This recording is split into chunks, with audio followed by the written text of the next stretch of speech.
Halo, kami dari Fakultas Psikologi Ubaya yang sedang menempuh mata kuliah psikologi forensik.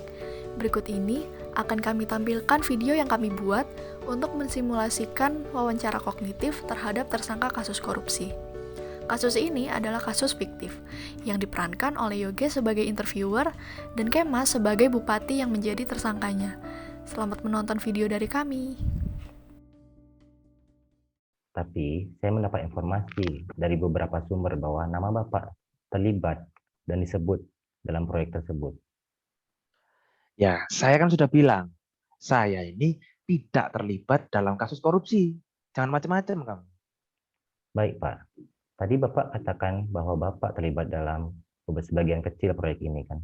Bisa dijelaskan apa saja yang sudah Bapak lakukan dalam proyek ini? Ya, saya itu hanya mengurus rencana pembangunan dan anggaran dana untuk proyek ini. Tidak lebih. Selanjutnya ya urusan dinas lingkungan itu. Saya nggak ikut campur apa-apa. Kalau boleh tahu, berapa anggaran yang sudah dikeluarkan dari rencana awal? Anggaran yang sudah dikeluarkan sekitar kurang lebih 1,7 M ya.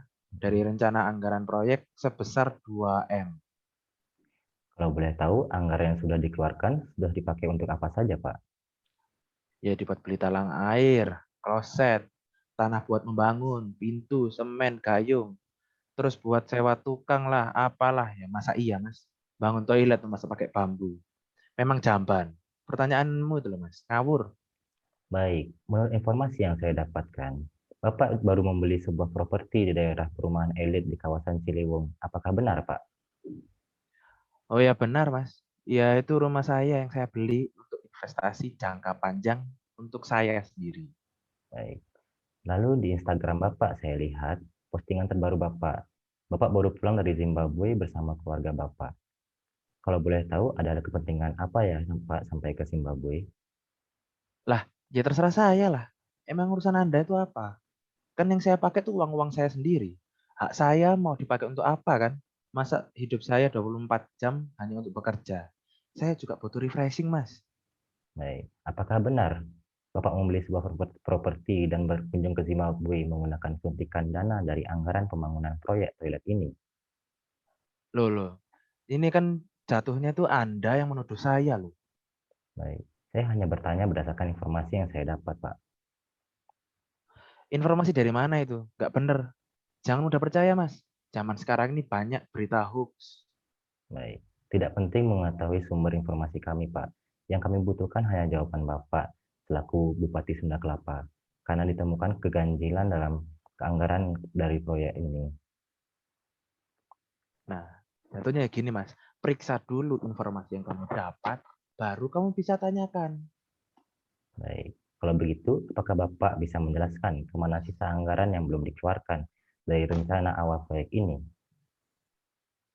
Itu yang belum dikeluarkan kan memang belum waktunya saja. Pengerjaannya saja baru 50%. Namun, proyek ini dicurigai adanya pembengkakan pengeluaran. Pengerjaan baru sampai 50%, tapi sudah menghabiskan biaya hampir 2 miliar. Bisa dikatakan bahwa dana anggaran sudah hampir habis. Kemana perginya dana yang sudah dikeluarkan ini, Pak? Ya gimana ya Mas ya? Pas awal deal dengan tender yang terlibat itu dapat. Tapi ternyata ada harga bahan-bahan itu yang naik memang. Ya mungkin karena pandemi inilah yang menjadikan harga bahan bakunya itu naik. Kan kita juga nggak bisa memprediksi ya. Jika pandemi menjadi alasan Bapak dalam kenaikan bahan baku, mengapa Kepala Dinas Lingkungan Kota Sunda Kelapa hanya menerima anggaran sebesar 700 juta? Kemana sisa anggaran yang sudah dikeluarkan? Apakah benar Bapak menggunakan dana ini untuk membeli properti dan berlibur ke Zimbabwe bersama keluarga seperti yang Bapak bilang tadi? Gimana ya Mas ya? Ya itu mungkin masih terkendala di Komisi Keuangan. Supaya dananya itu bisa turun, butuh waktu untuk bisa sampai ke dinas lingkungannya. Gitu. Menurut informasi dari pemilik properti sebelumnya, harga properti yang Anda beli senilai 800 juta dan biaya berlibur Indonesia ke Zimbabwe menurut travel yang Anda ikuti saat itu sebesar 200 juta. Dan jika dikalkulasikan, semua dana yang dikeluarkan untuk properti dan berlibur senilai 1 miliar rupiah, Pak. Sesuai dengan jumlah anggaran yang kata Anda tidak sampai ke tangan Dinas Lingkungan. Wah, saya kurang tahu kalau soal itu, Mas. Masa liburan istri saya yang mengurusnya. Jadi saya terima jadi aja loh. Untuk mempercepat proses wawancara, sebaiknya Bapak tidak perlu berbohong dan menjadikan wawancara ini berlarut-larut. Sebaiknya mengaku jika Bapak melakukan tindakan korupsi penggelapan dana. Semua informasi dan bukti sudah tertuju ke Bapak dalam kasus ini. Alasan Bapak tentang liburan juga tidak masuk akal. Bagaimana bisa keluarga sedang berlibur tetapi Anda tidak mengetahui rencana dan yang dibuat istri Anda sendiri?